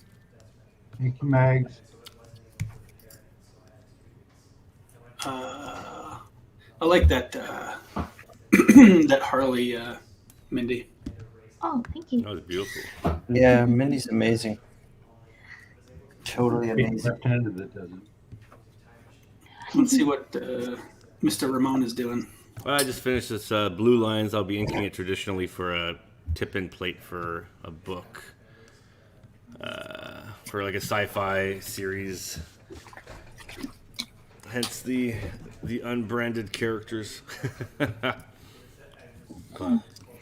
Mags, we already have 175, so you have to go to 200. Another 25. Yep. Mags, if you get the Joker, do you want your name on it? Yeah, these could be personalized since they're with the guys at the moment. So just let me know when we're all done. Jay, did that package arrive today? Not that I know of. I haven't been outside yet. I'll check. Okay, cool. After this, just let me know. It should. I have the tracking over here.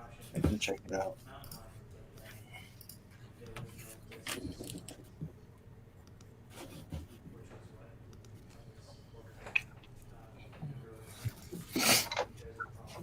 So what is Tim's Joker at? 250? Tim is the Joker's at 250. Nice. Mindy's is at 175 for Nick. So Nick is the high bidder on Mindy's at the moment. And who's the 250 at Tim? Is that Federico? That is Mags. Oh, Mags has it. Okay. Mags has it at the moment. What was I going to say? Let's see what we got over here.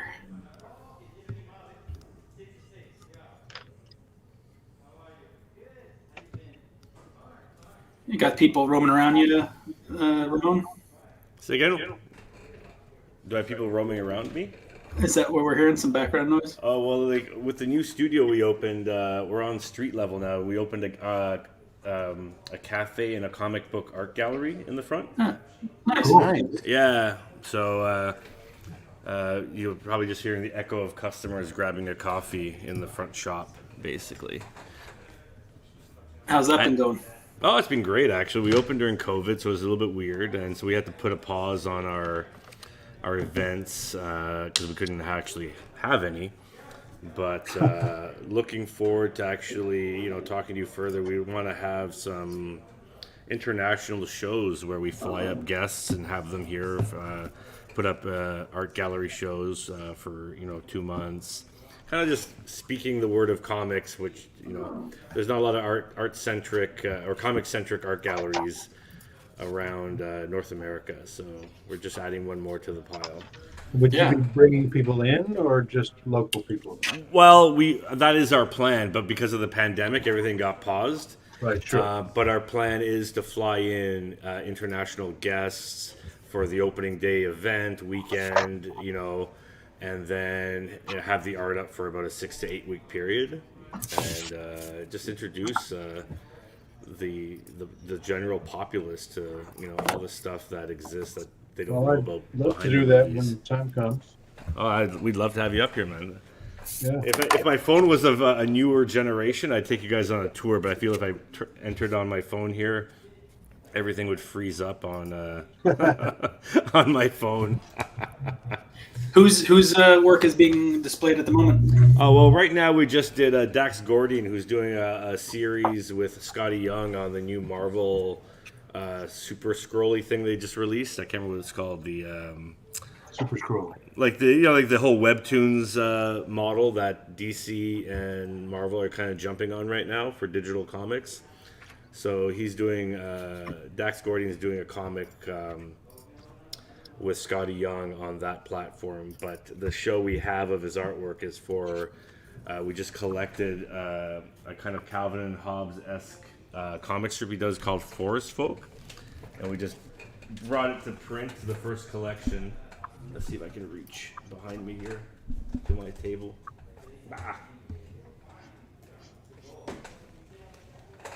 But yeah, we we just published his first collection with his stuff too, so it's kind of like an all ages fun comic strip. But that's one thing we'd be moving into. We started an imprint called Raid Press to kind of start publishing independent work for creators, basically.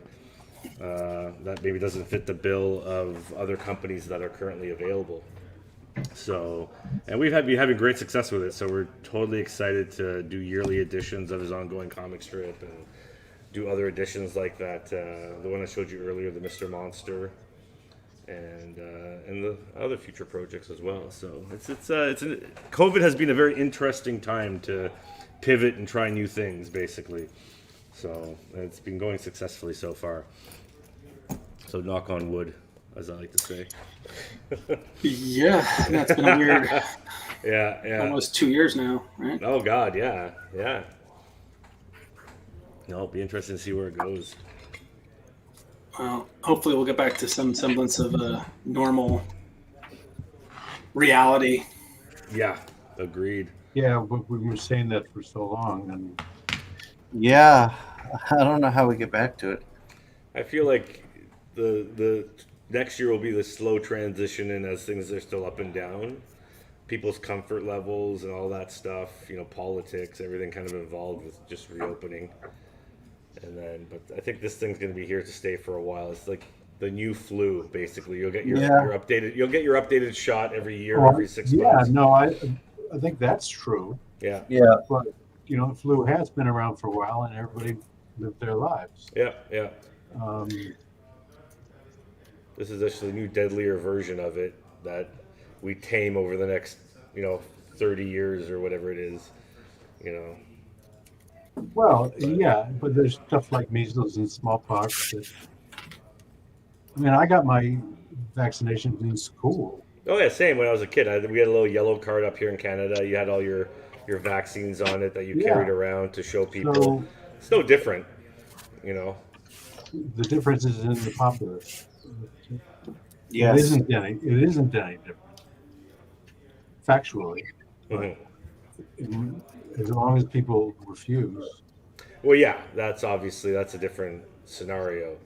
With not everybody's on board with making it easier to obliterate this thing. Well, and as long as that just means it goes on longer, Exactly. Yeah. Yeah. and there's more mutations likely to happen. Yeah. For sure. Yeah. So Yeah. No, that's why definitely. I'm worried about 2022. Yeah. No, it's gonna linger for a while. It'll be up and I down. fucking want to go to Italy, man. Yeah, we're supposed to do Lake Como in May. Really? I didn't get I that know. invite. Where's that invite? Well, we're trying to get through. I mean, if you like to, I actually No was way. I was supposed to be in Spain last week. The only reason I canceled was because my dad got sick, and I'm his only relative nearby, so I had to deal with a lot of stuff regarding his health at that point. So other than that, I would have jumped over to Spain, no problem, for the convention. You have to get your test. I'm not sure how it works with the States, but here it's like you get your test before you hop on the plane, show your papers for vaccination, and then when you get off the plane, and then on the return, you also have to get the test on the way back. But I'm all for it. Like, just gotta play it safe and smart. Hey, Jay, I'm going to do the tape reveal. That seemed to do good last week. okay. People like, Let's see. Sonu, Tim, can you show the Joker piece? So there's a print of a Batman, Well, which is a that's neat. 220, and then there's Joker. This one is currently at 250 with mags. Well, I love that jawline. That's wicked. That's cool. It's so skeletal. It's wicked. It's just awesome. He's a little tongue funded. Oh yeah. Needs a good dentist. He has a good dentist. So Sonu's at 300 for Joker. I got to take off. But everybody keep And 250 for bats. All right, on the print. Yeah. not a problem. That's great. So- Thanks, everybody. Good seeing you. Yeah, Ramon, I don't think we spent much time together. We've crossed paths at a couple of shows over the years, but it's such a long table now at Jason's. Yeah. It's just you forget who's there at the other end sometimes. Oh, and Klaus and I have our own ghetto down there. Well, hopefully once we get back to conventions, we'll do more dinners and get-togethers after. Actually, that's the part I miss the most is the big essential dinners. We go for a nice steak and good conversation and some drinks. That's my favorite part. yeah, me too. That's what I miss the most dearly about the shows. I think I that think it's better. I think it's better when it's smaller, but that I definitely love going out Yeah. 5 or 6 of us or something. Yeah. Yeah, any of the art that's here can be personalized. Yeah, and I'm leaving, but Jay will let me know if anybody wants personalized. Yeah, we'll wrap up in another. Let's see, we'll wrap it up at 2, so another 6 minutes. Okay, but I'm gonna go now. But Tim's gonna go now. So All right. Thanks, Tim. See you later. Yeah, see See you ya. later. See you, Tim. Bye, you guys. Thanks, Tim. Yep. All right. So the last few minutes. Boop boop. So just to recap, what do we got? We got Ivy and Loki. Ivy's at 300. Loki's at 75. Nice. I love the stamp, Shawn. The official stamp in the corner. Yes, my That's stamp. wicked. Oh, that's cool. Love it. Love it. Thank you. Thank you. Yep. So these 2 are done. Nice.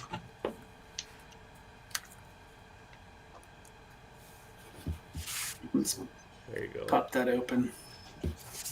So we got Loki at 75. And Ivy's at Beauty. 300. That is a nice butt. I draw the best butts in comics, Ramon. I'm using that. I'm gonna get you a trophy award right there for your Please do. shelf. Please do.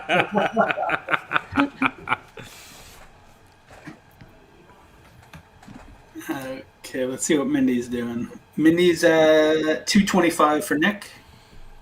Oh, okay. So we're almost there. All right, I got to get rolling. So thank you, everyone. Thank you, everyone, for coming by every week and buying these pieces of artwork I've been doing. It's been awesome to be able to do this and hang and talk to you all and also sell some artwork. So thank you all. That's beautiful, man. And thanks for the invite, Shawn. I know Jason invited me, but you really invited me. Sometimes a little personal invite is nice. As long as you got here. I got here. Yeah.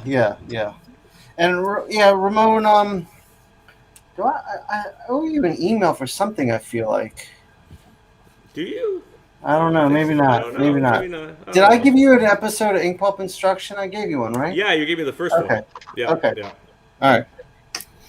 All righty. Good. All right, dude. Have a lovely day. Thank Yeah. you. Thanks, everyone. Yeah, Yeah. see ya. Bye, Mindy. Bye, Jay. Thanks, Jay. Yeah, man. See you in a bit. I'll talk to you after. All right, late. Jason, I like that fireplace in the corner there. That's nice. That's where we burn all the art that, That doesn't sell? yeah, Aw. we just toss it in there. Just toss it in there. You're like, oh, this Tim Sale or whatever. Just like, ah. Yeah, digital. Well, He's gone digital. Yeah, the Just Klaus. toss it. Yeah, that's right. Not worth anything anymore. Yeah. I figure that would drive up the premium of the art that exists as it is. You know? Yeah. I remember when Brian Boland went digital. He was like an early adopter. He did it for, I believe, health reasons though, because he couldn't have the same efficiency with traditional media. Right. And so he made I think he actually made an official announcement when he did it, and I remember his artwork just started to skyrocket, like all the older stuff, obviously, right? For sure. Yeah, so Yeah. it is a rare premium. It'll be interesting to see how things evolve over the next few Yeah. months and few years. Yeah. I think we're going to do a live stream about the new ES site and NFTs and how it's going to interact with provenance and certification, and then the multimedia aspect of it. So yeah, we have a couple of guys here at the studio involved with NFTs and doing different unique NFT developments. I should actually connect you. They might actually. It could prove some interesting collaborations, maybe, because they're working for companies that do it's almost like a calling card that you get to get part of like the buyers club, where this NFT is like your pass into like a secret society. It's very strange but interesting. yeah, they're called social tokens. Yeah, that's it. Yeah.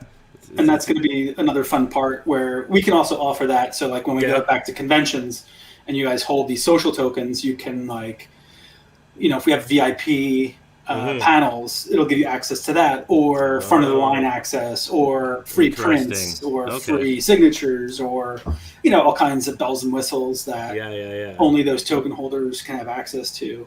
And then those tokens can be traded and sold amongst collectors, and hopefully then increase in value. That's it. And will they be like a limited resource? Yeah. Yeah. Okay. Yeah. So we'll only offer X amount. Yeah. And that'll be it. Yeah. And you'll be able to just show us your phone with a QR code or your digital wallet. And that's interesting. It'll create this whole new environment for fans and collectibles. It's kind of like when I joined the G.I. Joe club when I was a kid, but better. Yeah, we got a little badge, a little button. Yeah. So this is the high-tech version of it. Yeah, it's actually kind of funny because it's so the same, but this is a high-tech modern version of it that, you can add so much more bells and whistles. But I love the idea. I think it's a fascinating thing, especially to see how people are implementing it in the real world scenario, instead of having just live in a digital space. So, well, how they interact with one another is going to be really interesting too, and the technology that's going to be coming down the line, just with displaying the art with your screens and like digital frames in your house. Digital frames. Yeah. That'll be pretty exciting to see in the next few months and few years. Oh, that's awesome. Let's take a look. All right, so we're at 2. So let's, I guess, wrap up. If anyone else wants to bid, now's the time. Otherwise, we're going to sign off here in a minute.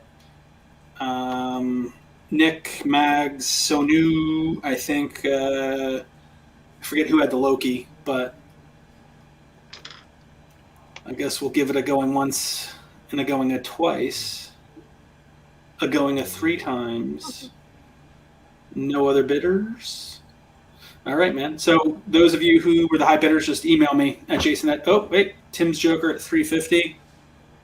I don't know your name because it's only showing me a Facebook user. So whoever that Facebook, Mags, you got to go up to 375. And the Facebook user, just text in your name so I know who you are. Because it's anonymous. Facebook user. Anonymous. It's actually just Facebook. It's Facebook. It's what's his name? Zuckerberg. Exactly. Yeah. Did you see those Ray-Ban glasses that they developed? No. What is this? So they're like AR glasses. They're sunglasses by Ray-Ban, but they incorporate Facebook. So there's a camera and speakers built into them. Holy shit! So when you talk, you can stream video. You can take pictures. You can listen to music, and also it's Bluetooth, so you can talk through your phone. That's right crazy. through your Ray-Bans. Wow! So I'm about to look that up. They look pretty neat. I think Apple is making a version 2. And what's really going to be cool is the AR is going to be built into it. So your NFTs, when you have these glasses on, if you're recording your artwork, the person who owns that NFT can not only have the artwork on their wall, but when they walk by it and wearing your glasses, they can show the actual process of your art being created. Oh, wow. That's fucking crazy. And then you can do voiceovers and, you can actually talk about the process and everything. So the interaction that you have with the collectibles is that much more, interesting and personalized. That's amazing. Wow. So that'll be pretty nuts. So yeah, we have 350. Sorry, go ahead. I was gonna say, what a world. We're in the future, Jason. We're in the future. We're living it. Oh, that's Jennifer. Yeah. Jennifer Fox. Okay, I see, Jen. All right, so we're gonna have to sign off here in a moment. If there is anyone else, then let it be known, or forever hold your peace or your wallet. Hold your peace or your wallet. Hopefully, we'll do them again in a few weeks. I think next week we have off, but we'll probably do them towards end of October because we'll be at New York Comic Con and a few other shows. Hopefully. Nice. But yeah, thanks guys for. Oh, it was a pleasure. Lots coming of around. fun. Saturdays are usually a hard thing for me, but if I can make it, I'll definitely come out again and actually draw something original next time. Nice. No, I mean, as long as we can watch it, working and stuff, I think that's half the fun is watching the process and chatting. But it's actually been great because, like I said, I do the one on Mondays now with my buddy, and it actually has me sketching more because I never sketch normally anymore. It's just work. So it's actually nice to actually just sketch and do things that I normally wouldn't do.